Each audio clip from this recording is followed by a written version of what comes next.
Hello viewers, আশা করছি সবাই ভালো আছেন। আজ আমি আপনাদের জন্য ভীষণই সুন্দর একটি চাইনিজ মডার্ন ড্রামার গল্প নিয়ে এসেছি। এই ড্রামাটির নাম হলো এ সাডেন লাভ। ড্রামাটি আমার ভীষণই ভালো লেগেছে। ড্রামার প্লটও একটু অন্যরকম। তো চলুন কথা না বাড়িয়ে ড্রামার গল্পে যাওয়া যাক। আর এখানে আমার ভীষণ পছন্দের হিরো এবং হিরোইন অভিনয় করেছে। আই হোপ গল্পটা আমার মতো আপনাদেরও ভীষণ ভালো লাগবে। ড্রামার শুরুতেই আমাদের 2025 সালের একটা দৃশ্য দেখানো হয়। প্রথমে আমাদের একজন সিইওকে দেখানো হয় যে আমাদের এই ড্রামার নায়ক, আর তার নাম হলো হাই মিং। এরপরে আমাদের এই ড্রামার নায়িকাকে দেখানো হয় যে একটি কোম্পানির আন্ডারে কাজ করে। এর নাম হলো লিন। লিন এবং হাইমিং এরা দুজনেই একটা লিফট ব্যবহার করে একই অফিসে আসছিল, যদিও ওরা কিন্তু একই কোম্পানির আন্ডারে কাজ করে না। মূলত লিন যেখানে কাজ করে সেখানেই হাইমিং আসছিল ওর একটা প্রজেক্টের ব্যাপারে কথা বলতে। লিন মূলত একজন অ্যাডভাইজার। তো আজকে সে অনলাইন একটা লাইভ করছিল, আর এই লাইভে একটা বইয়ের ব্যাপারে মানে একটা নোভেলের ব্যাপারে ওরা কথা বলছিল। তো এখানে লিনের বিপরীতে অন্য একটা মেয়েও ছিল যে এই নোবেলটাকে অনেক বেশি প্রশংসা করছিল। ওই উপন্যাসে দেখানো প্রেম নাকি অনেক বেশি সুন্দর এরকম কথা বলছিল সে, তবে লিন এতে অ্যাগ্রি করে না। লিন বলে এই সব কোনো প্রেম আমার ভালোই লাগে না, এবং সে প্রেমের বিপক্ষে কথা বলতে শুরু করে। তখনই তার লাইফটা কেটে দেওয়া হয়। সে চলে আসে আর তার ম্যানেজার জানায় সে কেন ওই নোভেলের বিপরীতে গিয়ে কথা বলছিল, সেজন্যই তার এই লাইফটা কেটে দেওয়া হয়েছে। তখনই লিনের দিকে হাইমিং অনেকক্ষণ ধরে তাকিয়ে থাকে। মনে হচ্ছে হাইমিং যেন তার পুরনো কোনো বন্ধুকে দেখছে। যাই হোক, হাইমিং এখন লিনকে বলে, আপনি যদি কিছু মনে না করেন তাহলে আপনি কি আবারও এই লাইফটা করতে পারবেন? আপনি কি মনে করেন যে জীবনে আসলেই প্রেমের কোনো প্রয়োজন নেই? লিন তখন বলে, ঠিক আছে, আপনি যখন চাইছেন তখন আজকে সন্ধ্যাবেলায় আমি আবারও এই বইটার উপরে একটা লাইভ করব। হাইমিং ওকে বলে, ঠিক আছে, আপনার লাইভ কেউ না দেখলেও অন্তত আমি দেখব। এরপরে লিন আবারও সন্ধ্যাবেলায় লাইভ করতে শুরু করে। ও হাতে একটা স্পিকার নিয়ে বসেছিল, যেটা একটা সিস্টেমের মতো আর কি। ও এটা নিয়ে কথা বলছিল কারণ এই স্পিকারের কথাটা ওই নোভেলের ছিল। এছাড়া ওই উপন্যাসের যে হিরো আছে সেই হিরো নাকি যুদ্ধ বিমান সংগ্রহ করতে পছন্দ করত। ও সেসব নিয়েও কথা বলছিল। তো হুট করেই ওই বিমানটা ওর হাত থেকে পড়ে যায়, আর সেখান থেকে আলোর রোশনি এসে ওকে একটা অন্য দুনিয়ায় টেনে নিয়ে আসে। মানে এই মুহূর্তে লিন কিন্তু ওই উপন্যাসের জগতে চলে এসেছে। আর সময়টা হলো 1999 সাল। ওর চোখের সামনেই ও দেখতে পায় হাইমিংকে। হাইমিংকে দেখা মাত্র বলে, তুমি এখানে, আর আমি এখানে কিভাবে এলাম? হাইমিং তখন ওকে বলে, তুমি কি পাগল নাকি? আমি তো তোমাকে এই প্রথমবারই দেখছি, আর তুমি আমার পছন্দের বিমানটা নষ্ট করে দিয়েছো। এটা বলে ওর উপর রাগ করে চলে যায়। লিন বুঝতে পারে না, সে তো তার নিজের রুমে বসে লাইভ করছিল, ওই লাইভটা কোথায় গেল? আর তাছাড়া ওই এখানেই বা কিভাবে চলে এলো? তখনই ওকে ওই সিস্টেম থেকে একটা মেসেজ পাঠানো হয়। ও নিজের চোখে দেখতে পাচ্ছিল যে ও এখন একটা উপন্যাসের জগতে চলে এসেছে। আর এই সালটা হলো 1999 সাল। ও নিজের চোখে একদম বিশ্বাস করতে পারছিল না। ও নিজের পকেট থেকে সেই সিস্টেমটা বের করে, সেই মটোরোলা স্পিকারটা। ওখান থেকে ওই সিস্টেম ওকে বলতে থাকে, তুমি হলো লিন হু আর, এবং তুমি একটা উপন্যাসের জগতে চলে এসেছো। আর এখন থেকে তোমার পরিচয় লিন হু আর, যে হলো এই উপন্যাসের নায়িকা। তোমার ও শাওজু নামের একটা বয়ফ্রেন্ড আছে। ওই বয়ফ্রেন্ডের সঙ্গে তুমি ব্রেকআপ করবে। আর এরপরে গাও হাইমিং নামের এখানকার যে একজন সিইও আছে তাকে তোমার নিজের প্রেমে ফেলবে। যতদিন না তুমি এই টাস্ক সম্পন্ন করতে পারছো ততদিন তুমি তোমার রিয়েল ওয়ার্ল্ডে ফিরে যেতে পারবে না। লিন অবাক হয়ে বলে, ইয়ে আমি কোন দুনিয়ায় ফেসে গেলাম? এই মুহূর্তে আমাকে আমার দুনিয়ায় পাঠিয়ে দাও, আর না হলে আমি সমস্ত কিছু শেষ করে ফেলবো। তখনই একটা মেয়ে এসে ওকে বলতে থাকে, লিন তোমার কি হয়েছে? তুমি এরকম ব্যবহার কেন করছো? ও তখন বলে, তুমি কে? মেয়েটি তখন বলে, আমি আমি জু মেং, তোমার বান্ধবী। তোমার কি মাথা খারাপ হয়ে গিয়েছে? তুমি তোমার নিজের বান্ধবীকে চিনতে পারছো না? ও তখন বলে, ও আচ্ছা, উপন্যাস অনুযায়ী আসলে নায়িকার একটা বান্ধবী ছিল যার নাম হলো জু মেং। আসলে উপন্যাসের যে নায়িকা, সেই নায়িকার চরিত্রের ভিতরে ঢুকে গিয়েছে লিন। সিস্টেমকে ও বলে, তার মানে এখানে আমাকে এখন অভিনয় করতে হবে। সিস্টেম ওকে বলে, হ্যাঁ তোমাকে অভিনয় করতে হবে, এবং সিইও গাও হাওমিংকে তোমার প্রেমে ফেলতে হবে। যতদিন না তুমি ওটা করতে পারছো তুমি রিয়েল ওয়ার্ল্ডে ফিরে যেতে পারবে না। ও তখন এই ব্যাপারটা মেনে নেয় আর ওই উপন্যাসের কথাগুলো মনে করতে থাকে। তখন মেং মেং ওকে একটা ইনভাইটেশন কার্ড দিয়ে বলে আজকে গাও হাওমিং এর একটা পার্টি আছে, চলো আজকে আমরা ওখানে যাই। এবার ওর তো ট্যাক্সি হলো গাও হাওমিংকে পটানোর, তাই ও দ্রুত করে রেডি হয়ে বান্ধবীর সঙ্গে সোজা সেই পার্টিতে চলে আসে। কিন্তু ও তো আর গাও হাওমিংকে চেনে না, কারণ ও নিজে কখনো গাও হাওমিংকে দেখেনি। তো এই উপন্যাসের জগতের গাও হাওমিং হলো এটা, কিন্তু একে ও চেনেই না। যাই হোক, এখানে এসে ও বিভিন্ন মানুষদের জিজ্ঞেস করে যে গাও হাওমিং কোনটা। তো তখন মানুষজন বলে ওই যে কোট পরার ছেলেটা। ও তখন ভেবেছিল যে এই ছেলেটার নাম বোধহয় গাও হাওমিং, যদিও এই ছেলেটার নাম কিন্তু গাও হাওমিং ছিল না। ও ভুল বুঝেছিল। এখন ও ছেলেটাকে পটানোর চেষ্টা করতে থাকে, কারণ একে পটালেই ও নিজের ওয়ার্ল্ডে ফিরে যেতে পারবে। এরপরে ওই ছেলেটা যেখানে ড্রিঙ্ক করছিল ও সেখানে আসে, ছেলেটার দিকে অন্যরকম দৃষ্টিতে তাকিয়ে থাকে, হ্যান্ডশেক করে এবং তাকে পটানোর বিভিন্ন চেষ্টা করে। আর এই ছেলেটাও খুব দ্রুতই পটে যাচ্ছিল বলে মনে হচ্ছিল। এরপরে ও যখন আশ্রমে আসে তখন ওর আসল গাও হাওমিং এর সঙ্গে দেখা হয়, যদিও ও জানে না যে এটাই আসল গাও হাওমিং। ও ওকে শুধু বলে যে সেদিন একটা যুদ্ধ বিমান নষ্ট করেছিলাম বলে তুমি আমার সঙ্গে খুব খারাপ ব্যবহার করেছিলে। আচ্ছা, তুমিও কি রিয়েল ওয়ার্ল্ড থেকে এই ওয়ার্ল্ডে চলে এসেছো? কারণ ওর খুব ভালো করে মনে আছে ও যখন রিয়েল ওয়ার্ল্ডে ওই লাইভ পডকাস্টটা করছিল তখন এরকম চেহারার একটা লোক ওদের কোম্পানিতে এসেছিল। কিন্তু এই ছেলেটি যখন কোনো কিছু মনে করতে না পারে ও তখন বলে আচ্ছা ঠিক আছে ঠিক আছে, তুমি মনে হয় এই ওয়ার্ল্ডেরই মানুষ। যাই হোক, তুমি আমাকে একটা উপকার করে দিবে। তুমি কি এখানকার ওয়েটার নাকি? তোমাকে আমি এই 100 টাকা দিচ্ছি, তুমি আমার গায়ে একটু জল ফেলে দেওয়ার চেষ্টা করবে, আর তখন আমি গাও হাওমিং এর গায়ের উপরে গিয়ে পড়বো, ঠিক আছে? তোমাকে আমি টাকা দিচ্ছি, তুমি আমার কথা মতো কাজ করবে। যেহেতু এটাই আসল গাও হাওমিং, তাই ওর কথা মতো গাও হাওমিং বলে ঠিক আছে, তুমি যেমনটা বলবে ওভাবেই করব। কারণ ও বুঝতে চাইছিল এই মেয়েটির গাও হাওমিং এর কাছে কি দরকার, সে গাও হাওমিংকে কেন পটাতে চাচ্ছে। কারণ গাও হাওমিং তো আর অন্য কেউ না, সে নিজেই। তাই হাইমিং ওর কাছ থেকে টাকা নেয়। এখন যেভাবে কাজটা হওয়ার কথা ছিল সেটা হলো ওকে ধাক্কা দেওয়ার পরে ও এই গাও হাওমিং এর গায়ের উপরে পড়বে, এরকম কিছু কথা ছিল। কিন্তু এখানে ঘটের সিনটা পুরো উল্টো। ওদিকে আমরা আসল গাও হাওমিংকে দেখতে পাই যে ও রেডি লিনকে ফেলে দেওয়ার জন্য, আর লিনও রেডি যে ও যাকে এইমাত্র টাকা দিয়ে ভাড়া করলো ওই ওয়েটার এসে তাকে ধাক্কা দিবে আর পিছন থেকে গাও হাওমিং ওকে ধরে ফেলবে। কিন্তু এখানে কাহিনী উল্টো হয়ে যায়। ওকে ওই ফেক গাও হাওমিং ধরতে এসেছিল ঠিকই, কিন্তু সে নিজেও পড়ে যাচ্ছিল। আর আসল যে গাও হাওমিং সেই মূলত লিনকে ধরে ফেলেছিল। এতে লিন খুব রেগে যায় আর বলে তোমাকে যেভাবে কাজটা করতে বলেছিলাম তুমি সেইভাবে কাজটা করতে পারোনি, যে টাকা তোমাকে দিয়েছি সেটা ফিরিয়ে দাও। কিন্তু গাও হাওমিং ওখান থেকে চলে যায়। এরপরে ও আবারও এই ছেলেটির পাশে এসে বসে, একে পটানোর আরও চেষ্টা করে। আর তখনই জানতে পারে এই ছেলেটি আসলে ম্যারিড এবং এ আসল গাও হাওমিং নয়, এর নাম অন্য কিছু। তখন অবাক হয়ে যায় লিন আর বলে এতক্ষণ তাহলে আমি একটা ফালতু লোকের পিছনে আমার সময় দিলাম। ও খুব রেগে মেগে চলে আসে। তখন ওর ফ্রেন্ড ওকে নিয়ে যায় একটা দোকানে, আর তারপরে ওর ফ্রেন্ড বলে আগামীকাল আমার একটা ব্লাইন্ড ডেট আছে, আমার ফ্যামিলি থেকেই ঠিক করা হয়েছে, আমি যেতে চাই না। প্লিজ লিন, তুমি আমার হয়ে একটু ওই ব্লাইন্ড ডেটটায় চলে যেও আর ছেলেটাকে বানচাল করে দিও। এরপরে ও বাড়িতে আসে, এসে ওর বাবা মায়ের ছবি দেখে, মানে ও তো আর জানে না উপন্যাসে কে ওর বাবা মা। এবার পরদিন ওর বান্ধবীর ওই ব্লাইন্ড ডেটটা ক্যান্সেল করে দেওয়ার জন্য সোজা জু মেংমেং সেজে চলে আসে। আর ব্লাইন্ড ডেটটা গাও হাওমিং এর সঙ্গেই হওয়ার কথা ছিল। যাই হোক, লিন এসে বলে আবার তুমি এখানে? তখন হাইমিং ওকে বলে হ্যাঁ, কিন্তু আপনি কি জু মেংমেং? ও তখন বলে হ্যাঁ হ্যাঁ, আমার নাম জু মেংমেং, আমার সঙ্গে আপনার ব্লাইন্ড ডেট ফিক্স করা হয়েছে, মনে হয় ভাগ্য আমাদের বারবার একত্রিত করছে।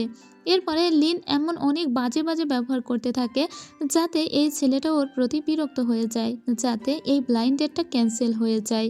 কারণ জু মেংমেং তো এটাই চেয়েছিল যাতে ব্লাইন্ড ডেটটা নষ্ট হয়ে যায়।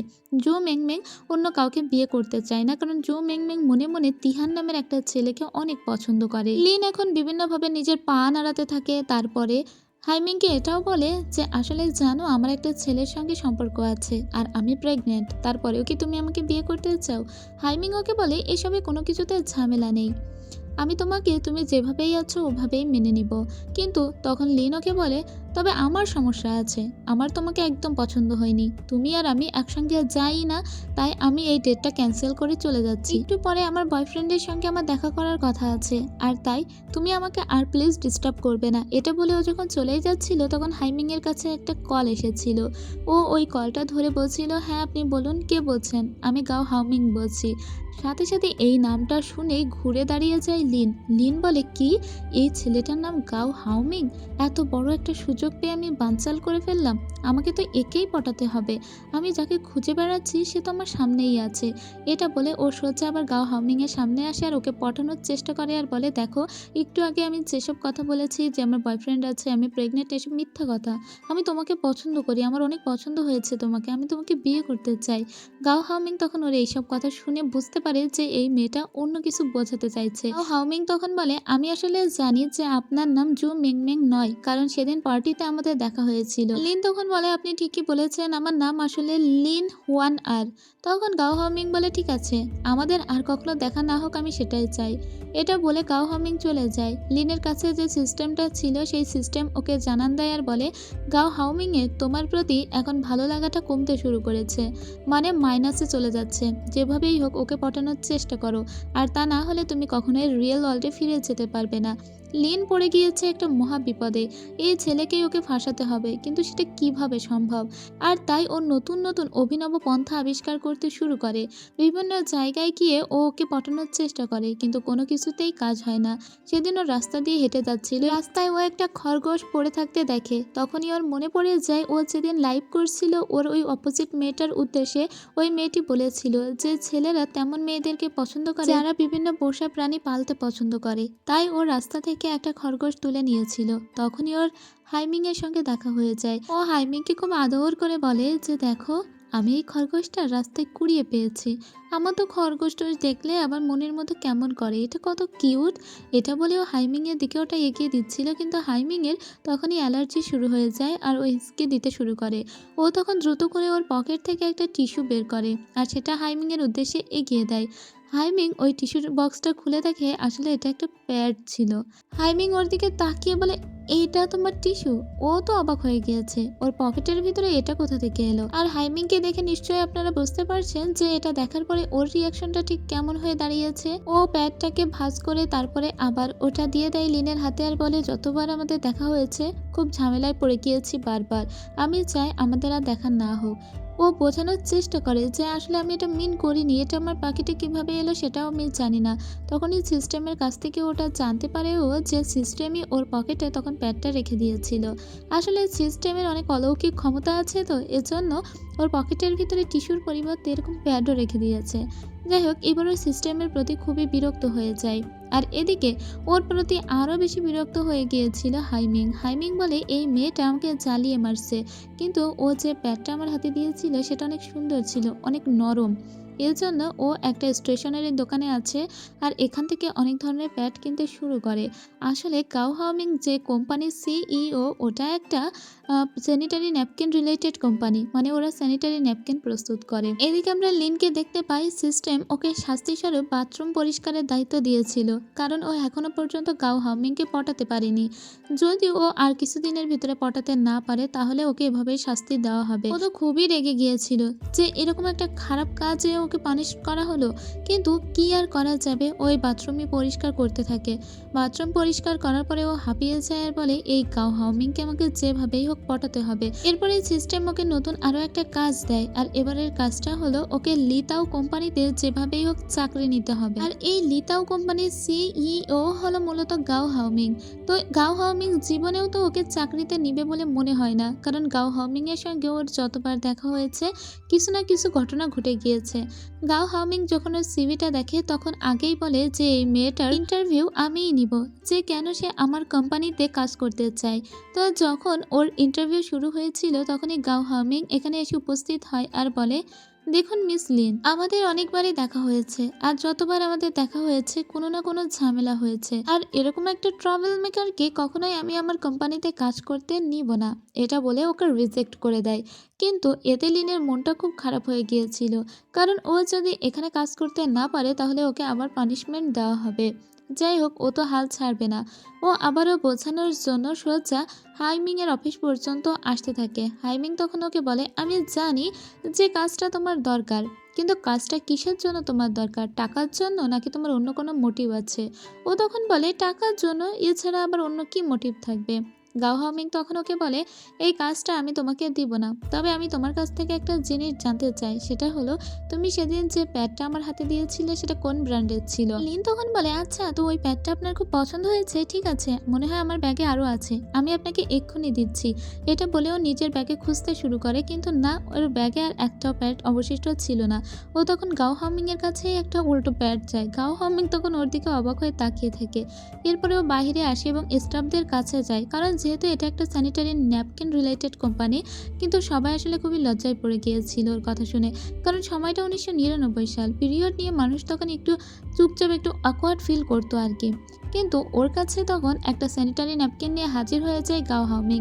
এর জন্যই মূলত গাও হাওমিংকে স্যানিটারি ন্যাপকিন কিং বলা হয়। মানুষ তো গার্লফ্রেন্ডকে বা পছন্দের মানুষকে গোলাপ ফুল উপহার দেয়, আর ওকে গাও হাওমিং একটা ন্যাপকিন উপহার দিল। যাই হোক, এখন গাও হাওমিং এর আবার এই মেয়েটির প্রতি ভালো লাগাটা বাড়তে শুরু করেছে। মানে -100 হয়ে গিয়েছিল, সেখান থেকে এখন -50-এ চলে এসেছে।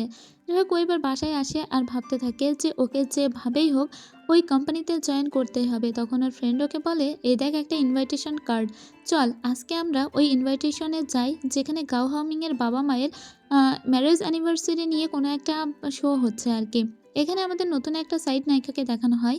এই মেয়েটির নাম হলো ওয়ানজুন। এই অঞ্জুন আবার গাও হাওমিং এর বাবার বন্ধুর মেয়ে, এবং গাও হাওমিং এর বাবা চায় এই অঞ্জুন নামের মেয়েটার সঙ্গে গাও হাওমিং এর বিয়ে দিতে। আর এদিকে আমরা আবার লিনকে দেখতে পাই, ও দ্রুত করে এই ফাংশনের উদ্দেশ্যে চলে এসেছিল, আর এবং ও এই ফাংশনে পৌঁছেও গিয়েছে। ততক্ষণে ফাংশন স্টার্ট হয়ে গিয়েছে। এদিকে গাও হাওমিং এর বাবা গাও হাওমিং এর সঙ্গে অঞ্জুনের পরিচয় করিয়ে দেয়, ওদের একসঙ্গে টাইম কাটাতে বলে। ওদিকে আমরা একে দ্রুত করে তাড়াহুড়ো করে আসতে দেখি, এবং এতক্ষণে লিন কোনো মেকআপ পর্যন্ত নেয়নি। তো একটা অষ্টমে এসেও যখন মেকআপ নিচ্ছিল, তখন আড়াল থেকেও গাও হাওমিং এর বাবা এবং মায়ের কথোপকথন শুনতে পায়, যেখানে হাওমিং এর বাবা বলছিল, আমাদের ছেলে যদি অঞ্জনকে বিয়ে করে তাহলে আমাদের বিজনেসটা আরো বড় হবে। কিন্তু ওর মা তখন বলছিল, হাইমিং যদি এই বিয়েটা করতে না চায় তাহলে জোর করে তো আর হাইমিং এর সঙ্গে অঞ্জনের বিয়ে আমরা দিতে পারি না। তখন হাইমিং এখানে আসে, আর হাইমিং ওর বাবাকে চেয়ারম্যান বলে ডাকছিল, তার মানে হাইমিং এর ওর বাবার সঙ্গে সম্পর্কটা খুবই খারাপ, এবং হাইমিং ওর বাবার কোনো কথাই শোনে না। তাই ও অঞ্জনকেও বিয়ে করতে চায় না, কারণ অঞ্জন নামের এই মেয়েটাকে ওর তো একেবারেই পছন্দ নয়। তবে অঞ্জন ওর সঙ্গে অনেক রকম ন্যাকামি করতে থাকে। ঠিক তখনই এখানে চলে আসে লিন, আর লিন অপর পাশ থেকে হাত ধরে ফেলে হাইমিং এর আর বলে, আরে হানি, আমি তো অনেকক্ষণ ধরেই তোমাকে খুঁজছি। এতে অঞ্জন বলে, এই মেয়েটা আবার কে? লিন তখন বলে, হাই, আমি হলাম গাও হাওমিং এর গার্লফ্রেন্ড। এরপরে ও হাওমিংকে ওখান থেকে টেনে নিয়ে বাইরে চলে আসে, মূলত হাওমিংকেও বাঁচিয়ে দিল। হাওমিং বলে যে, তুমি এটা কেন করলে? ও তখন বলে, কারণ আমি চাই না তুমি যাকে পছন্দ করো না তাকে তোমাকে বিয়ে করতে হোক। চলো আমি তোমাকে বাসায় পৌঁছে দিচ্ছি বলে নিজের স্কুটিতে ওকে তুলে নেয়। যদিও প্রথম দিকে ভালো চালালেও একটা সাইকেলওয়ালার সঙ্গে রাস্তার মাঝখানে ও গাড়িটা মেরে দিয়েছিল। তখন ওর গাড়ি থেকে নেমে পড়ে হাওমিং আর বলে, এভাবে চালালে দুজনেই মারা পড়বো, বরং আমি চালাচ্ছি। এটা বলে গাড়ি চালিয়ে ও চলে আসে। আর এখন দেখা যায় যে গাও হাওমিং এর আবার লিনের প্রতি ভালোবাসাটা বা ভালো লাগাটা আরও একটু বেড়ে চলেছে। এটা দেখে খুবই খুশি হয়ে যায় লিন, কারণ লিন এটাই চাচ্ছিল। আস্তে আস্তে এটাকে যদি ভালোবাসায় পরিণত করা যায় তাহলে ও দ্রুত বাড়িতে ফিরে যেতে পারবে। এরপরে ও পড়াশোনা করতে শুরু করে দেয়, কারণ ওকে ইউ চেং নামের একটা কোম্পানিতে আগে জয়েন করতে হবে, তারপরে ও লিতাও কোম্পানিতে অলরেডি জয়েন করতে পারবে। সাথে সাথে ওকে একটা গিফট বক্স পাঠিয়ে দেয় সিস্টেম, আর বলে, তুমি যেহেতু অনেক পরিশ্রম করছো একটা কোম্পানিতে জয়েন করার জন্য, তাই তোমাকে কোনো চাকরির পরীক্ষা ছাড়াই আমি ওই কোম্পানিতে জয়েন করা উপহার দিচ্ছি। হুট করে ও নিজের বাসা থেকে দেখতে পায় যে ও একটা কোম্পানির ভিতরে চলে এসেছে, কিন্তু একটু আগেও না ও বাসায় বসে পড়ছিল, তাহলে হুট করে এই কোম্পানির ভিতরে কিভাবে চলে এলো? এই কোম্পানির নাম হলো উশেং কোম্পানি। তো এই উশেং কোম্পানি আবার লিতাও কোম্পানির সঙ্গে একজোট হয়ে কাজ করার চেষ্টা করছে। ও যদি এই উশেং কোম্পানিতে কাজ করতে পারে তাহলে লিতাও কোম্পানিতেও ও খুব সহজেই জয়েন করতে পারবে। যাই হোক, এখনও বুঝতে পেরেছে যে এখানে একটু আজগবি ঘটনা ঘটে গিয়েছে, এবং ও এই কোম্পানিতে জয়েন করা এটা হচ্ছে সিস্টেমের কাছ থেকে উপহার হিসেবে পেয়েছে। তো এখানে জয়েন করার পরপরই ও একটু বসি ভাইব দেখাতে শুরু করে। তখন এখানকার ম্যানেজার বলে, তুমি এখানকার এমপ্লয়ি, গতকালই জয়েন করেছো, আর আজকেই তুমি এভাবে আমার সামনে বসে পড়ছো? তোমাকে যে কাজগুলো দিয়েছিলাম সেই কাজগুলো গিয়ে সম্পন্ন করো। এরপরে যখন ও নিজের অফিস রুমে আসে, তখন ওর একটা জুনিয়রের সঙ্গে দেখা হয়। সেই জুনিয়রের কাছ থেকে ও জানতে পারে যে ও নাকি গতকালই এই কোম্পানিতে জয়েন করেছে, এবং সামনে যে লোকটি দাঁড়িয়ে আছে সেটা হলো ওদের এই কোম্পানির বস বা সিইও। এই লোকটা আবার একটু অন্য কিসিমের মানুষ। যাই হোক, এর মাথার ভিতরে আবার একটু ঝামেলাও আছে। তো এখানকার সমস্ত পরিবেশ সম্পর্কে বেশ অবগত হয়ে গিয়েছিল লিন। লিন কাজকর্ম শেষে সোজা শপিংয়ে বের হয় এবং ও অনেক কেনাকাটা করতে থাকে। জু মিংমিং তখন বলে, তুমি এত টাকা কেন খরচ করছো? তোমার কি মনে নেই যে তুমি প্রতি মাসে ও শাওজুকে কিছু কিছু টাকা বিদেশে পাঠিয়ে থাকো?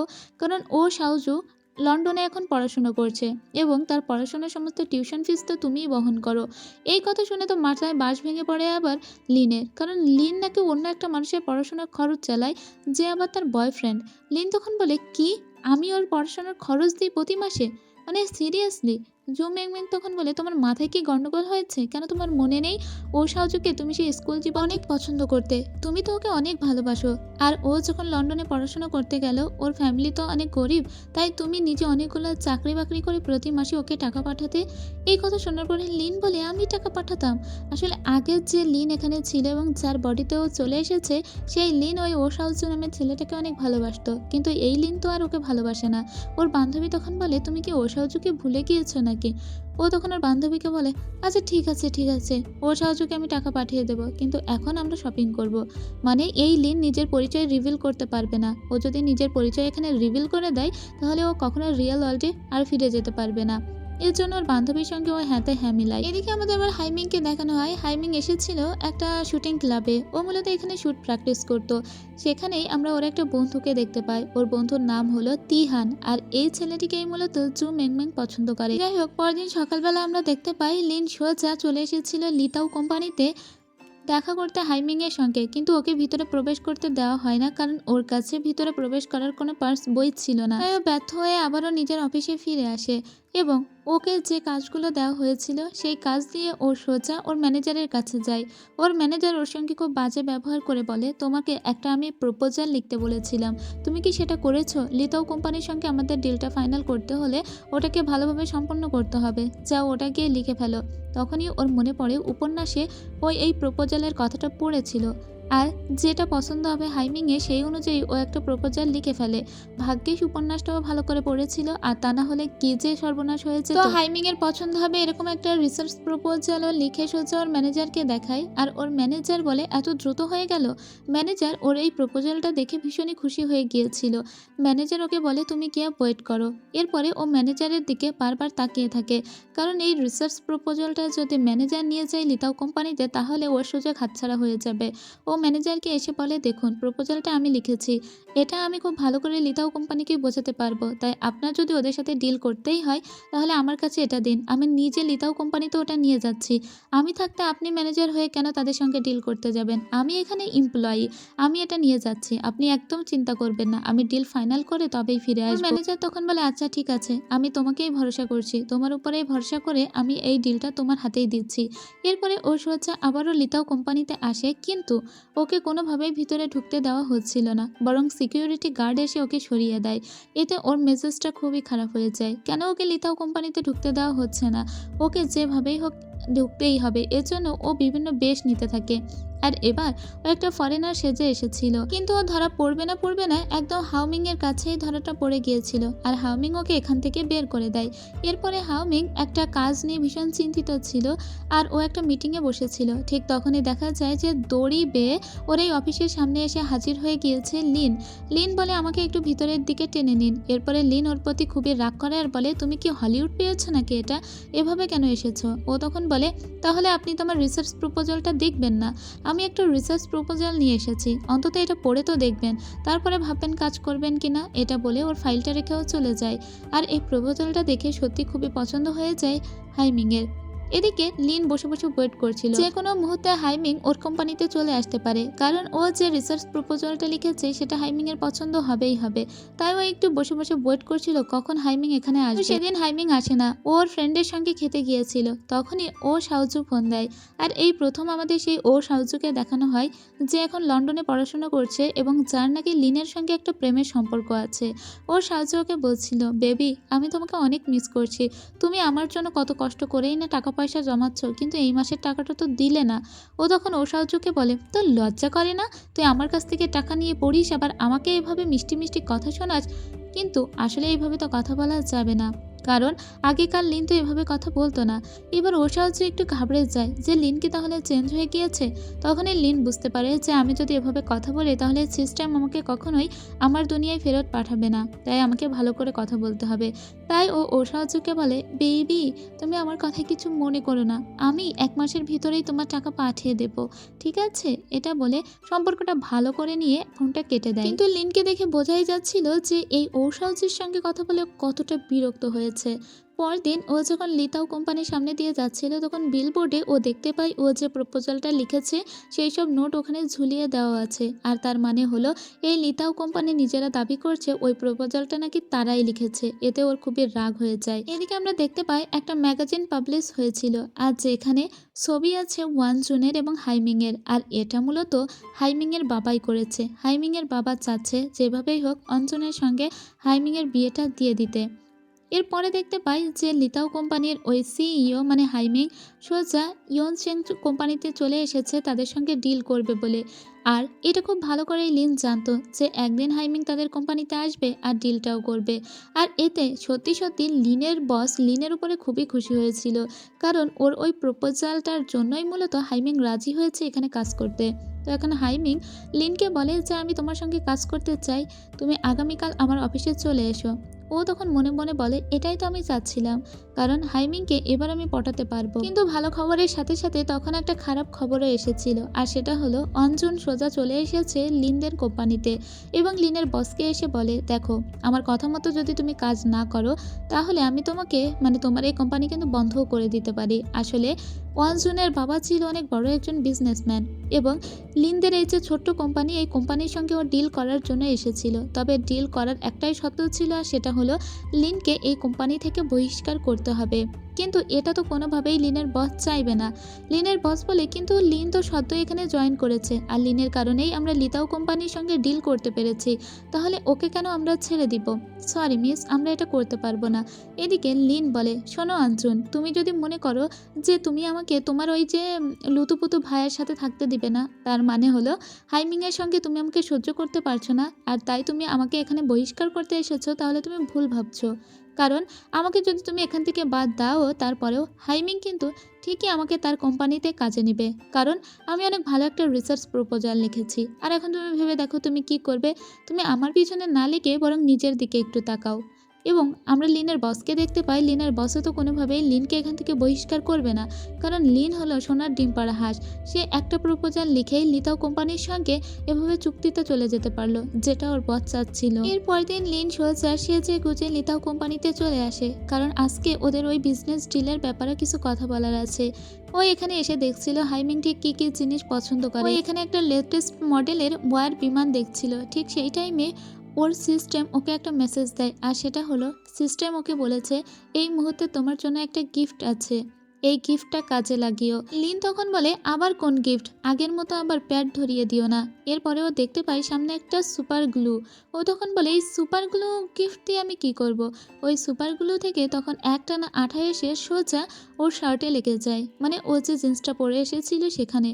ও সিস্টেমকে বলে, তুমি কি পাগল নাকি? এটা এখন আমি কিভাবে তুলবো? ও কিছু একটা খুঁজছিল যাতে এটা মুছতে পারে। ঠিক তখনই হাইমিং এখানে চলে আসে আর ও ঘুরে দাঁড়িয়েছিল, ফলে হাইমিং এর সঙ্গে ওর জামা পুরোপুরিভাবে আটকে গিয়েছিল। এবার হাইমিং অনেক টানাটানি করার পরে নিজের শার্ট খুলতে শুরু করে। ও তখন লজ্জা পেতে শুরু করে, কারণ হাইমিং এর বডির দিকে তাকিয়ে ওর সত্যি খুবই লজ্জা হচ্ছিল। লিন তখন হাইমিংকে বলে, দাঁড়ান, এভাবে নয়, বরং আমরা যদি কাঁচি দিয়ে এটা কেটে ফেলি তাহলে বরং ভালো হবে, আপনার শার্ট খোলার কোনো প্রয়োজন নেই। হাইমিং বলে, আচ্ছা ঠিক আছে। এরপরে হাইমিং ওকে এক প্রকার জড়িয়ে ধরেই সোজা বাহিরে নিয়ে আসে। সবাই তো এখানে অবাক হয়ে গিয়েছিল যে হাইমিং এভাবে জড়িয়ে ধরেই বা কেন লিনকে নিয়ে যাচ্ছে। হাইমিং এবার সোজা ওকে রিসেপশনে নিয়ে আসে আর ওখানে এসে একটা কাঁচি চায়। এরপরে কাঁচিটা নিয়ে ও প্রথমে তো কাটছিল, কিন্তু ও ভালো করে কাটতে পারছিল না দেখে লিন বলে, কাঁচিটা আপনি আমার কাছে দিন। এরপরে লিন ওটা কাটতে শুরু করে আর ওখান থেকে জামার যে অংশটা কেটেছিল সেটা হার্ট শেপের মতো হয়ে গিয়েছিল। লিন তখন বলে, বাহ, এটা তো দেখতে একদম হার্ট শেপের মতো লাগছে। এই কথা শুনে হাইমিং ওর দিকে তাকিয়ে পড়লে ও চুপ হয়ে যায় আর বলে, সরি সরি, আসলে আমার জন্য আপনার মূল্যবান শার্টটা এইভাবে নষ্ট হয়ে গেল। হাইমিং তখন বলে, যতবারই তোমার সঙ্গে দেখা হয়েছে ততবারই কিছু না কিছু হয়েছে। যাক, এরপরে ও যখন হেঁটে আসছিল তখন ওর মুখে একটা আমরা হাসি দেখতে পাই। তার মানে হাইমিংয়ের কিন্তু মনে মনে একটু লাড্ডু ফুটছে। যাই হোক, অফিসের সবাই তো অবাক হয়ে গিয়েছে যে এদের ভিতরে কাহিনীটা কি হলো। এরপরে যখন আমরা জকে দেখতে পাই, জ মূলত হাইমিংয়ের অ্যাসিস্ট্যান্ট। সে এসে লিনকে বলে যে আপনি প্লিজ আমাদের কোম্পানি থেকে একটু দূরে থাকবেন, তাহলে মনে হয় আমার বসের সঙ্গে উল্টোপাল্টা হওয়াটা একটু কম হবে। তখন আবার নিজের মনের ভিতরেই একটা ঘন্টা বাজছিল লিনের। লিন মনে মনে হাসছিল, কিন্তু লিনের তখনই মনে পড়ে ও কী কাজ করতে এখানে এসেছে। সেই কাজটা সম্পন্ন না করলেও অফিসে ফিরে গেলে তো ওকে অনেক বকাঝকা শুনতে হবে। এরপরে কাজ শেষে ও যখন বাইরে বের হয় তখনই ওর হাউমিংয়ের বাবার সঙ্গে দেখা হয়। হাউমিংয়ের বাবা ওকে গাড়িতে উঠতে বলে আর বলে, তোমার সঙ্গে বিশেষ কিছু কথা আছে। এরপর হাইমিংয়ের বাবা ওকে বলে, তুমি কত টাকা হলে আমার ছেলের পিছু ছেড়ে দিবে এটা বলো। লিন তখন বলে, আমাকে মাত্র 5টা মাস দিন, তারপরে আপনার ছেলেকে ছেড়ে দিব। হাইমিংয়ের বাবা এতে অবাক হয়ে বলে, 5 মাসে তুমি আমার ছেলের কি কি ক্ষতি করবে? এসব কথা না বলে তুমি এটা বলো যে কত টাকা দিলে তুমি আমার ছেলেকে ছাড়বে। তখন একটু চিন্তায় পড়ে যায় লিন আর মনে মনে বলে, এই লোককে কিছুটা টাকা নিয়ে বিদায় করে দিই, না হলে এত কিছু এক্সপ্লেন করতে ভালো লাগছে না। এই বলে 5,000 টাকা চায়। হাইমিংয়ের বাবাকে 5 লাখ টাকা দেয়। ও সেই টাকাগুলো নিয়ে চলে আসে। হাইমিং ওর অ্যাসিস্ট্যান্টের কাছ থেকে জানতে পারে যে অনেকগুলো টাকা নিতে দেখা গিয়েছে লিনকে। সে আপনার বাবার কাছ থেকে এতগুলো টাকা নিয়েছে বলে ধারণা করা হচ্ছে। এতে হাইমিং একটু চিন্তায় পড়ে যায় যে এই লিন আসলে করতেটা চাইছে কি। এরপরে হাইমিংয়ের বাবা আবার ঠিক করে অঞ্জনের সঙ্গে আজকে হাইমিং ডেট করতে যাবে। কথা মতো ও অঞ্জনের সঙ্গে ডেট করতে চলে আসে, তবে ওদের ভিতরে কি কথা হয়েছিল আমরা জানি না। যখন উপর থেকে নিচে আসছিল অঞ্জন, ওকে দেখতে খুব মন খারাপ মনে হচ্ছিল। নিচে এসে অঞ্জন হাইমিং এর অ্যাসিস্ট্যান্টকে জিজ্ঞেস করে, লিনের এবং হাইমিং এর ভিতরে কি কোনো সম্পর্ক আছে? তুমি আমাকে সত্য কথাটা বলো। তখন হাইমিং এর অ্যাসিস্ট্যান্ট বলে, আমি আপনাকে সত্যটাই বলছি বলে কানে কানে কিছু কথা বলে অঞ্জনকে। অঞ্জন তখন বলে, ঠিক আছে, তোমাকে অনেক ধন্যবাদ। এখন থেকে লিন আর হাইমিং এর ভিতরে কোনো কিছু হলেই তুমি আগে আমাকে জানাবে, সেটা ঠিক আছে? এটা বলে চলে যায়। এরপরে এই অ্যাসিস্ট্যান্ট আবার হাইমিংকে কল দিয়ে বলে, বস, আপনি যেভাবে বলতে বলেছিলেন আমি ঠিক সেভাবেই বলেছি। আসলে এগুলো হাইমিং প্ল্যান করছে এবং হাইমিংয়ের প্ল্যান কেউ জানে না। এই প্ল্যান হয়তো আরও বড়সড় কোনো প্ল্যান। যাই হোক, এরপরে হাইমিং সোজা দেখা করতে আসে লিনের সঙ্গে। লিন সেদিন একটা রেস্টুরেন্টে বসেছিল। হাইমিং এসে বলে, তোমার সঙ্গে আমার কিছু কথা আছে। আমাদের ভিতরে হয়তো কিছু ভুল বোঝাবুঝি আছে, চলো কিছু খেতে খেতে কথা বলা যাক। এরপরে যখন ওরা অর্ডার দেবে তখন হাইমিংয়ের পছন্দের খাবারগুলো লিন অর্ডার করে। হাইমিং ওকে বলে, তুমি কিভাবে জানো এই খাবারগুলো আমার পছন্দ? লিন তখন বলে, আমি এমন অনেক কিছুই জানি, যেমন আমি মানুষের মন পড়তে জানি। এই মুহূর্তে আপনি কী ভাবছেন সেটাও আমি বলতে পারি। হাইমিং তখন বলে, আচ্ছা ঠিক আছে, সেসব কথা না হয় পরে হবে। আগে আমি কিছু মিসআন্ডারস্ট্যান্ডিং ক্লিয়ার করতে চাই। তুমি যে রিসার্চ প্রপোজালটা নিয়ে এসেছিলে, মূলত সেই প্রপোজাল কিন্তু আমি অনেক আগেই লিখেছিলাম। তুমি আসার আগে ঠিক 7টায় আমি সেই প্রপোজাল শেষ করেছিলাম। আর তাই তুমি হয়তো ভুল বুঝেছো যে তোমার রিসার্চ প্রপোজাল আমি কাজে লাগিয়েছি। আসলে সেটা নয়, বরং আমি আমার মতো করে আগেই একটা রিসার্চ প্রপোজাল বানিয়েছিলাম। আর আমি পরে দেখলাম তুমি যে রিসার্চ প্রপোজালটা বানিয়েছো সেটাও দেখতে হুবহু একই। তাই আমি তোমার সঙ্গে আজকে মিসআন্ডারস্ট্যান্ডিং ক্লিয়ার করতে এসেছি। এখন তুমি কি আমার সঙ্গে থাকতে চাও, মানে আমার সঙ্গে কাজ করতে চাও? লিন তখন যেতে যেতে বলে, ঠিক আছে, আপনি আজকে আমাকে আমার বাড়ির সামনে নামিয়ে দিন। পরবার কখনো আমাদের দেখা হলে তখন আমি বলবো আপনাকে যে আমরা একসঙ্গে কাজ করব কিনা। এরপরে লিনকে যখন ও নামিয়ে দিয়েছিল তখন লিন একটা দোকানে এসে বসে আর হাইমিংও ওই দোকানেই আসে। এটা হাইমিং ইচ্ছা করেই এসেছিল, কারণ ও আজকে একটা কার্যসিদ্ধির জন্য লিনের পিছু নিয়েছে। তো লিনের অনেক কাছাকাছি যাওয়ার চেষ্টা করে। লিনের চুলে কিছু বেঁধেছিল, এটাও ছাড়াতে যাচ্ছিল, এরকম একটা ভঙ্গি করে ওর কাছাকাছি যায়। আর ঠিক সেই মুহূর্তে ওর অ্যাসিস্ট্যান্ট অনেকগুলো ছবি তুলে নেয় ওদের। আর এই ছবিগুলো মূলত হাইমিংয়ের কথা মতোই ওর অ্যাসিস্ট্যান্ট তুলেছে। এদিকে ওর বাবার মোটেও পছন্দ না যে তার ছেলে হাইমিং এভাবে লিনের পিছু পিছু ঘুরে বেড়াবে, কিন্তু ওর বাবাকে রাগান্বিত করার জন্য হাইমিং আরও বেশি করেই লিনের সঙ্গে ঘুরছিল।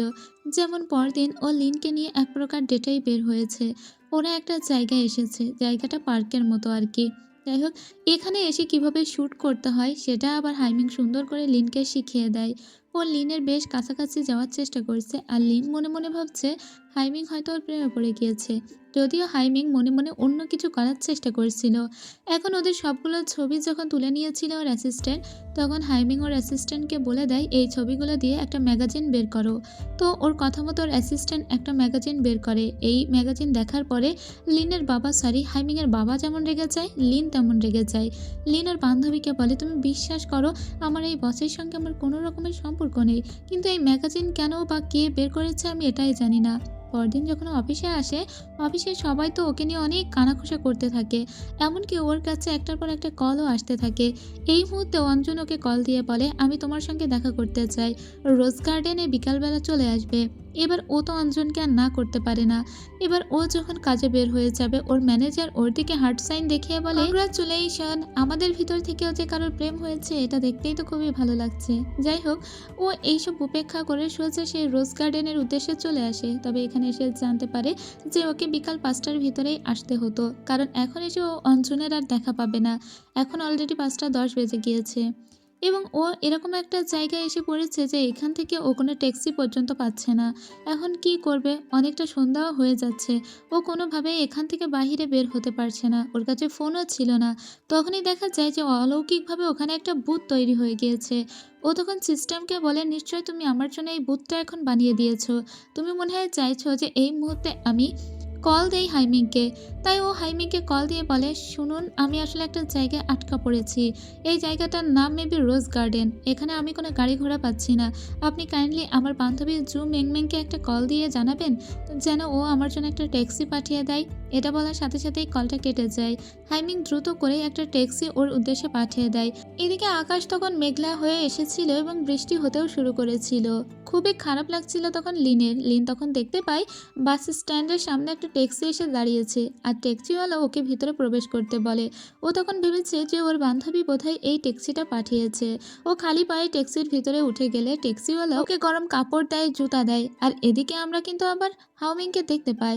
হাওমিং এসেছিল সে বাস স্ট্যান্ডে এবং এখানে ওই জুতা জোড়া পরে থাকতে দেখে জুতা জোড়া ও নিজের কাছে নিয়ে যায়। আসলে এই ট্যাক্সিটা সে নিজে পাঠিয়েছে, জু মেংমেংকে সে জানায়নি। চাইলে সে নিজেও কিন্তু ওকে ড্রপ করতে পারতো, কিন্তু নিজে আসেনি, বরং একটা ট্যাক্সিওয়ালা পাঠিয়েছে। এদিকে এ কিন্তু জানেই না যে ওর বান্ধবী এই ট্যাক্সিটা পাঠিয়েছে কিনা। তবে লিনকে সিস্টেম জানিয়ে দেয় যে গাও হাওমিং এখন থেকে তাকে পছন্দ করতে শুরু করেছে, যেটা প্লাসে উঠছে। যাক, এরপরে ও সোজা দেখা করতে আসে অঞ্জনের সঙ্গে। অঞ্জনকে এসে বলে আমি জানতাম যে তুমি আমার সঙ্গে রোজ গার্ডেনে দেখা করবে না, তার সত্ত্বেও বোকার মতো ওখানে চলে গিয়েছিলাম। দেখো, তুমি যদি আমাকে হ্যারাস করতে চাও তাহলে তুমি ভুল করছো। তুমি হয়তো ভাবছো গাও হাওমিংয়ের সঙ্গে আমার কোনো সম্পর্ক আছে, কিন্তু এরকম কোনো সম্পর্ক নেই। ওই ম্যাগাজিন কোথা থেকে বের হয়েছে ওটাও আমি জানি না। আর যদি তুমি সত্যি গাও হাওমিংকে পেতে চাও তাহলে আমার পিছনে সময় না দিয়ে তুমি গাও হাওমিংয়ের পিছনেই সময় দাও, তাকে পটানোর চেষ্টা করো। কেন তুমি আমার পিছনে পড়ে আছো? এটা বলে ও চলে যায়। এবার এই কথাটা অঞ্জনের মাথার ভিতরে ঢুকে যায়। অঞ্জন তখন মনে মনে ভাবে আসলেই তো তাই। এবার পরদিন ওর সোজা গাও হাওমিংয়ের কোম্পানিতে চলে আসে। ওর জন্য কিছু খাবার নিয়ে এসেছিল, ওর স্টাফদের জন্য চা কফি নিয়ে আসে এবং গাও হাওমিংয়ের সঙ্গে লুতোপুতো অভিনয়ও করতে থাকে। ঠিক তখনই এখানে একটা ফাইল নিয়ে এই অফিসের ভিতরে পৌঁছে গিয়েছিল লিন। এবার লিন এরকম সময় এসে গিয়েছিল দেখে ওরা একটু অকওয়ার্ড ফিল করে। লিন তখন বলে তোমরা চালিয়ে যাও, আমি এক্ষুনি চলে যাচ্ছি। অঞ্জন তখন বলে দাঁড়াও দাঁড়াও, তুমি আমাদের ভিতরে বারবার চলে আসছো কেন একটু বলো তো। তখনই হাইমিং সোজা দাঁড়িয়ে পড়ে লিনের সামনে, যেন ও লিনকে প্রোটেক্ট করছিল। এতে অঞ্জনের আরও রাগ হয়ে যায়। অঞ্জন রেগে মেগে চলে যায়। আর এদিকে লিন দেখে সিস্টেম ওকে জানিয়ে দিচ্ছে যে এখন লিনের প্রতি হাইমিংয়ের ভালোবাসাটা 22% বৃদ্ধি পেয়েছে। এদিকে অঞ্জন খুবই রেগে গিয়ে ওর বাবাকে বলে যেভাবেই হোক হাইমিংয়ের সঙ্গে আমার বিয়ের কথাই এবার আপনি ফাইনাল করুন, আর না হলে হাইমিং আমার হাতছাড়া হয়ে যাবে। এদিকে হাইমিংকে দেখতে হাইমিংয়ের হাতে ওই ম্যাগাজিনটা ছিল, ও ওটাই দেখছিল। ঠিক তখনই ওর বাবা ওকে কল দিয়ে বলে আজকে আমি আমার কাছে ডেকে পাঠিয়েছি লিনকে, লিনের সঙ্গে কথা বলবো, তুমি এই ফোনেই থেকো, তাহলে বুঝতে পারবে যে লিন আসলে তোমার সঙ্গে কি খেলাটা খেলতে চাইছে আর লিন কতটা লোভী একটা মেয়ে। এটা বলে ফোনটা উনি ওপেন রেখে দেয়। তো গাও হাওমিং ওর বাবাকে কিচ্ছু বলে না, বরং ফোনটা কানেই রেখে দেয়। কিছুক্ষণ পরেই আমরা দেখতে পাই হাইমিংয়ের বাবার সঙ্গে দেখা করতে চলে এসেছে লিন। মূলত হাইমিংয়ের বাবাই লিনকে ডেকে পাঠিয়েছে। হাইমিংয়ের বাবা লিনকে বলে এই ম্যাগাজিনে যে তোমার ছবি প্রকাশিত হয়েছে এর পিছনে নিশ্চয়ই তুমি দায়ী। ও তখন বলে আমি জানি না কে বা কারা এগুলো করেছে। ওর বাবা তখন আরও বলে, আমি তোমাকে বলেছিলাম আমার ছেলেকে তুমি ছেড়ে দাও, তার বিনিময়ে তুমি আমার কাছ থেকে 5 লাখ টাকাও নিয়েছিলে, কিন্তু এখনো পর্যন্ত তুমি আমার ছেলেকে ছেড়ে দিচ্ছ না। তুমি কি আরও কিছু টাকা চাও আমার কাছে? যদি তুমি আরও বেশি টাকা চাও তাহলেও আমি তোমাকে টাকা দিতে পারি। লিন তখন বলে, আপনি বোধহয় আমার কথাটা সেদিন ভালো করে বুঝতে পারেননি। আমি আপনাকে বলেছিলাম আমি 5 মাস সময় চাই, আমি আপনার কাছে কোনো টাকা চাই না। তাছাড়া আপনি কি মনে করেন যে আপনার ছেলের মূল্য মাত্র 5 লাখ টাকা? আপনি জানেনই না আপনার ছেলে কী চায়, কাকে বিয়ে করতে চায়, কাকে পছন্দ করে। তার উপরে কেন আপনাদের ভালো লাগাটাকে এভাবে জোর করে চাপিয়ে দিচ্ছেন? শুধুমাত্র বিজনেসের জন্য নিজের ছেলের জীবনটাকে নিয়ে এভাবে খেলবেন? এটা তো হতে পারে না। আপনি তার নিজের বাবা তো। এটা বলে ওর কাছে যে টাকাগুলো ছিল ও সেই টাকাগুলো ওর বাবার উদ্দেশ্যে দিয়ে বলে, আপনি সেদিন যে টাকাগুলো আমাকে দিয়েছিলেন সেই টাকার একটা কানাকড়িও আমি ছুঁয়ে দেখিনি, আর আপনার এই দেওয়া টাকার আমার কোনো প্রয়োজন নেই। গাও হাউমিংকে এমনি আমি বন্ধুর মতো দেখি আর ওকে আমি হেল্প করতে চাই। আপনি নিজের বাবা হয়ে যদি ওর একটু ভালো বুঝতেন তাহলে হয়তো ও এভাবে আপনাকে আজ চেয়ারম্যান বলে ডাকতো না, নিজের বাবা বলেই সম্বোধন করতো। এটা বলে টাকা যেভাবে ও নিয়ে গিয়েছিল ওর বাবার কাছ থেকে সেভাবেই দিয়ে চলে আসে। যখনই ও দরজাটা খোলে ঠিক তখনই ও হাউমিংয়ের মুখোমুখি হয়ে যায়। হাউমিং ওর দিকে তাকিয়ে থাকে। ও একটু ভয় পেয়ে বলে, সরি তোমার বাবার সঙ্গে এরকম ব্যবহার করলাম। হাউমিং ওকে একটু বাইরে দাঁড়িয়ে থাকতে বলে আর ও ভিতরে আসে আর ওর বাবাকে বলে, আমি সমস্ত কথাই শুনেছি এবং আমি যেটা বুঝলাম আমি মানুষ চিনতে ভুল করি না। এটা বলে ও লিনকে নিয়ে বাইরে আসে। লিন বলে, আসলে আপনার বাবার সঙ্গে আমার খারাপ ব্যবহার করা হয়ে গিয়েছে, কিন্তু তিনি যেভাবে কথা বলছিলেন আমি আসলে ওই কথাগুলো না বলে থাকতে পারিনি, আপনি আমাকে মাফ করবেন। এটা বলে ও নিজের বাসায় চলে আসে। এরপরে আমরা দেখতে পাই আজকে লিনের বাবা এবং লিনের ছোট বোনকে, মানে এই পরিবারের সঙ্গে এখনো পর্যন্ত ওর দেখা হয়নি। ও তো জানেই না যে ওর বাবা আছে বোন আছে। যাই হোক ওর বোন আজকে ওকে বলে, তোমার কি মনে আছে বাবা লাস্টবার তোমাকে একটা থাপ্পড় মেরেছিল? লিনের তো কিছু মনে নেই, কারণ ও তো আর আসল লিন নয়। ওর বাবা তখন ওর দিকে তাকিয়ে থেকে বলে, তুই আমাকে ক্ষমা করে দিস। ও তখন বলে, কিসের থাপ্পড়? তখন ওর বাবা বলে, কেন তোর মনে নেই যে তুই সবসময় বেশি বেশি কাজ করতিস, অনেকগুলো চাকরি করতিস, আর তারপরে সমস্ত টাকা জমিয়ে ও সাহায্যর পড়াশোনার জন্য ওকে পাঠাতিস। আমার নিজের মেয়েটার চোখের সামনে এভাবে অসুস্থ হয়ে যাচ্ছিল, সেটা আমি সহ্য করতে পারছিলাম না বলে একদিন তোকে থাপ্পড় দিয়ে বলেছিলাম যে তুই এভাবে আর চাকরি বাকরি করবি না, আর এভাবে ও সাহায্যকেও টাকা পয়সা পাঠাবি না, তাই তুই আমার উপর অনেক রাগ করেছিলিস। তখন ও বলে, বাবা তুমি সেদিন ঠিকই করেছিলে, আমাকে থাপ্পড় মেরেছিলে। আসলে ও তো এটাই চাই, ওর সাহায্য আসলে খুবই খারাপ একজন মানুষ। যাই হোক পরদিন আমরা অঞ্জনকে দেখতে পাই। অঞ্জন এবং ওর বাবা সোজা এসেছিল আজকে হাইমিংদের বাড়িতে। তো হাইমিং ওর সামনে তেমন একটা আসতে চাইছিল না। এদিকে আমরা আবার দেখতে পাই লিনের কাছে কেউ একটা ফোন গিফট পাঠিয়েছিল। লিন ওখানে যে নাম্বারটা সেভ করা ছিল সেই নাম্বারে কল দেয়, আর সেটা ছিল হাইমিংয়ের নাম্বার। লিন ভেবেছিল যে এই ফোনটা ওকে মনে হয় গিফট পাঠিয়েছে জু মেংমেং, তাই ও প্রথমেই ফোনটা করে বলে, মেংমেং তোমাকে অনেক ধন্যবাদ আমাকে একটা ফোন গিফট করার জন্য। কিন্তু ও জানতোই না হাইমিং ওকে ফোনটা গিফট পাঠিয়েছে, আর হাইমিংয়ের কাছেই কলটা এসেছে। তো অঞ্জন পাশেই ছিল, এজন্য অঞ্জন হাইমিংয়ের ফোনটা রিসিভ করে বলে, তুমি আবারও হাইমিংকে কল দিয়েছো? লিন তখন বলে, এটা হাইমিংয়ের নাম্বার, কিন্তু হাইমিংয়ের ফোন তোমার কাছে কেন? অঞ্জন তখন বলে, কারণ আজকে আমার আর হাইমিংয়ের বিয়ের কথা পাকাপাকি হচ্ছে। আমার বাবা এবং আমরা দুজনেই এখন হাইমিংদের বাড়িতেই আছি। তোমার সঙ্গে ওর যে সম্পর্ক ছিল তা অলরেডি শেষ। এই কথা শোনার সাথে সাথেই লিন সোজা হাইমিংদের বাড়িতে চলে আসে, কারণ লিন যদি হাইমিংকে পটাতে না পারে তাহলে ও কখনোই ওর রিয়েল ওয়ার্ল্ডে ফিরে যেতে পারবে না। তাই ও দ্রুত করে চুরি করে একদম হাইমিংয়ের রুম পর্যন্ত উঠে যায়। এখানেই ও সেই জুতা দুটো দেখতে পায় যে জুতা দুটো ও সেদিন রোজ গার্ডেনে ফেলে এসেছিল। ও হাইমিংকে জিজ্ঞেস করে, এই জুতা দুটো আপনার কাছে কিভাবে? হাইমিং তখন বলে, তুমি আমার বাড়িতে কি করতে এসেছো? ও তখন বলে, আমি জানতে পেরেছি যে আজকে নাকি আপনার বিয়ের কথাবার্তা হবে। আপনি কি সত্যিই অঞ্জনকে বিয়ে করতে চান? যদি না চান তাহলে আমি কিন্তু এই বিয়েটা ভেঙে দিতে পারি। এটা বলে ওকে বেশ কাছাকাছি টেনে নেয় এবং ও ঠোঁটের উপর আঙুল রেখে সেই আঙুলের উপরে একটা কিস করে লিন, আর ঠিক সেই মুহূর্তেই দরজা খুলে ভিতরে প্রবেশ করে অঞ্জন। আর অঞ্জন পিছন থেকে ওদের দুজনকে এই অবস্থায় দেখে তো একটা থাপ্পড়ই দিতে যাচ্ছিল লিনকে, কিন্তু তখন ওকে আটকে দিয়েছিল হাইমিং। আর এসব করার কারণে হাইমিংয়ের উপর হাইমিংয়ের বাবা প্রচণ্ড রেগে যায় আর বলে, আজকে থেকে তুমি যদি আমার কথা মতো না চলো তাহলে এই বাড়ি থেকে বেরিয়ে যাবে। হাইমিং তখন বলে, ঠিক আছে তাহলে আমি এই বাড়িতেই থাকবো না।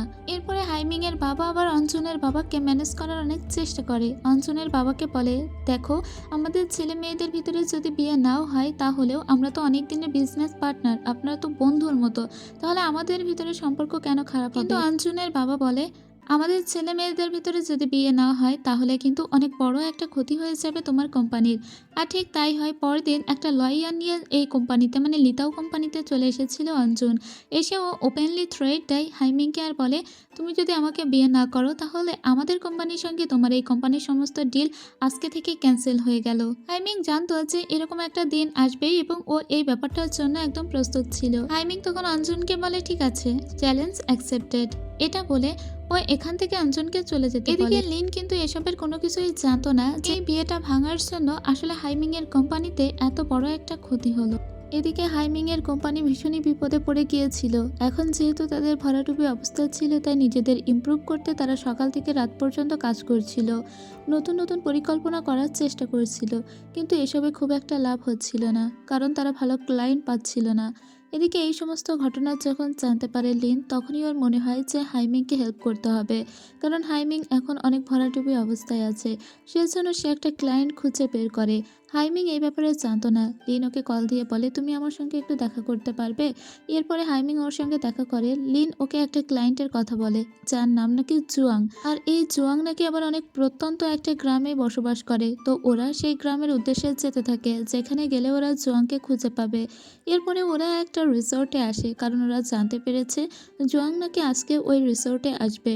ওখানে আমরা দুইজন মানুষকে দেখতে পাই, একটা ছেলে আর একটা মেয়ে। ওরা হলো দুই ভাই বোন, একজন হলো জুয়াং আর একজন হলো দাচিং। এরপরে সবাই মনে করেছিল যে ছেলেটা ওখানে দাঁড়িয়ে আছে, ওর নাম বোধহয় জুয়াং। ওরা মূলত একটা ট্রিপ থেকে এসেছে, তাই ওদের বাইকের সমস্যা হয়েছিল, সেটাকেই দেখছিল।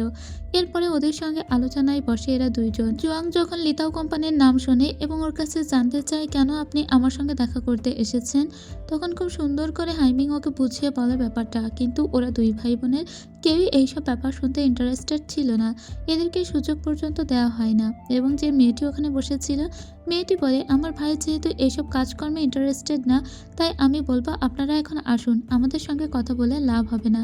এদেরকে কোনো সুযোগই দেওয়া হলো না, কিন্তু এতেও এরা ভেঙে যায় না। লিন বলে, আজকে রাত আমাদের এখানেই থাকতে হবে, যেভাবেই হোক ওদের দুই ভাই বোনকে ম্যানেজ করতে হবে। আমার মনে হয় যে ওরা আমাদের কথা শুনবে, একবার শোনাতে পারলেই হয়তো কাজ হয়ে যাবে। এরপরে বাইরে আসে লিন, এসে দেখে সেই বাইকটা এখনো পর্যন্ত জুয়াং ঠিক করে যাচ্ছে, তবে বাইকের সমস্যাটা কোথায় হয়েছে ও ধরতে পারছে না। তবে এই ব্যাপারে লিনের আবার একটু আগ্রহ ছিল, লিন এইসব ব্যাপার ভালো বুঝতো, তাই লিন বলে, আমি কি হেল্প করব?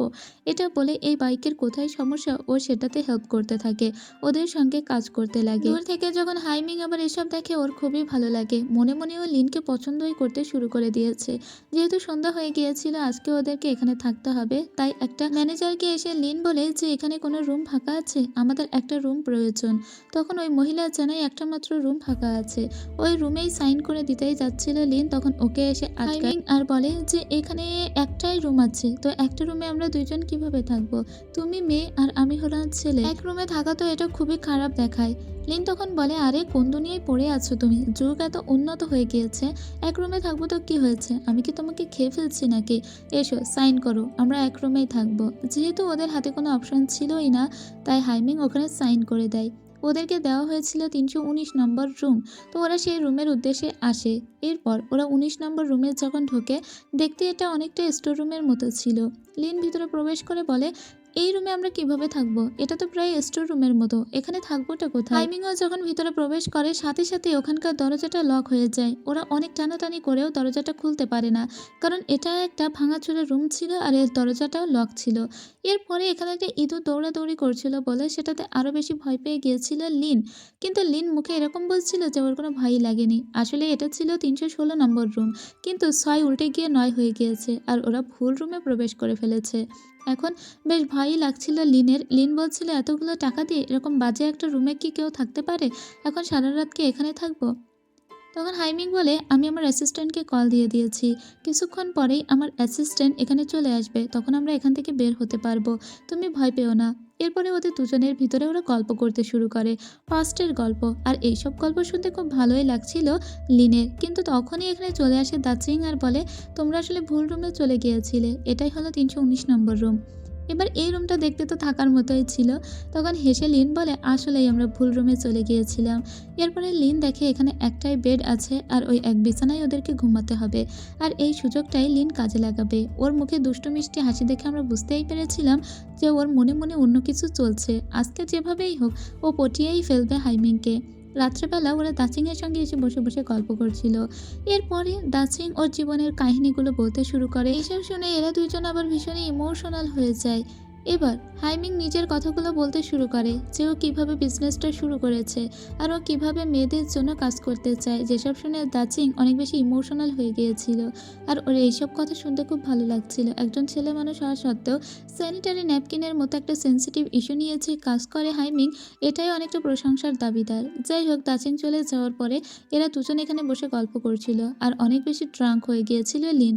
যদিও এতটা ড্রাঙ্ক হয়ে যায়নি, কিন্তু ও দেখাচ্ছিল যে ও একদম মাতাল হয়ে গিয়েছে। ও এবার মুখ চেপে ধরে হাইমিংয়ের আর বলে, তুমি দেখতে কত সুন্দর, আমি এত কাছ থেকে তো কখনোই তোমাকে দেখিনি, আসলেই তোমাকে দেখে প্রেমে পড়ে যাওয়ার মতো। এটা বলে ওর বুকের উপরে অজ্ঞান হয়ে যায়। ওকে বারবার জাগানোর চেষ্টা করে হাইমিং, কিন্তু ওর ঘুমই ভাঙছিল না। আসলে ভাঙবে কিভাবে, ও তো ঘুমায়নি, ও অভিনয় করছিল। তো ওকে কোলে করে নিয়ে যখন রুম পর্যন্ত এসে ওকে রেখে হাইমিং চলে যাচ্ছিল, ওর হাত ধরে টেনে বসে থাকে লিন আর বলে, আমার এখানে থাকতে ভয় করবে, প্লিজ তুমি চলে যেও না। তো ও এখানে থাকছিল। একটু পরে যখন ওয়াশরুমে যাবে হাইমিং, তখন ওয়াশরুমের দরজাটা লক করলে লিন বলে, মনে হচ্ছে আমি বাথরুমে উনার দিকে তাকিয়ে বসে থাকবো, আমার ধরে গিয়েছে। এটা বলে ও নিজে উল্টো দিক ফিরে শুয়ে পড়ে। আর তাছাড়া কম্বল দিয়েও নিজেকে এমনভাবে পেঁচিয়ে নিয়েছিল, মনে হচ্ছিল ওর হাত পা কোনো কিছুই নেই আর কি মরণের শীত লাগছে। যাই হোক, ওর পাশে তখন শুয়েছিল হাইমিং। যদিও হাইমিংয়ের প্রচুর লজ্জা করছিল এবং ও একটাও কথা এখন বলতে চাইছিল না, কিন্তু বারবার ওকে ডিস্টার্ব করছিল লিন। এবার লিন যখন প্রায় ঘুমিয়েই পড়েছে মনে হচ্ছিল, হাইমিং তখন ওর গায়ের উপরে কম্বলটা পুনরায় তুলে দেয়। এরপরে নিচে আবার খাতা কলম নিয়ে বসে যায়। যে কাজগুলো করতেও এখানে এসেছিল সেসবের একটা ফরম্যাট লিখে ফেলে আর কি। পরদিন সকালবেলা ঘুম ভাঙার পরে লিনের মাথা ব্যথা করছিল খুব। লিন বলে, কি হলো, আমরা কি সত্যি সাকসেসফুল হতে পারবো না? ঠিক তখনই ওদের সেই দুই ভাই বোনের সঙ্গে পুনরায় ওরা দেখা করে।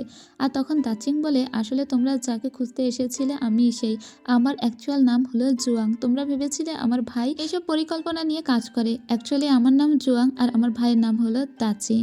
আর আমার তোমার পরিকল্পনা পছন্দ হয়েছে, আমি কাজ করতে চাই, কিন্তু আমি লিনকে আমার সাথে রাখতে চাই। লিন যদি রাজি থাকে তবেই আমি কাজটা করব। হাইমিং তখন সাথে সাথে হ্যাঁ বলে দেয় আর বলে অবশ্যই ও কাজ করবে। এরপরে ওদের কাছ থেকে বিদায় নিয়ে এরা দুইজন চলে আসতে থাকে।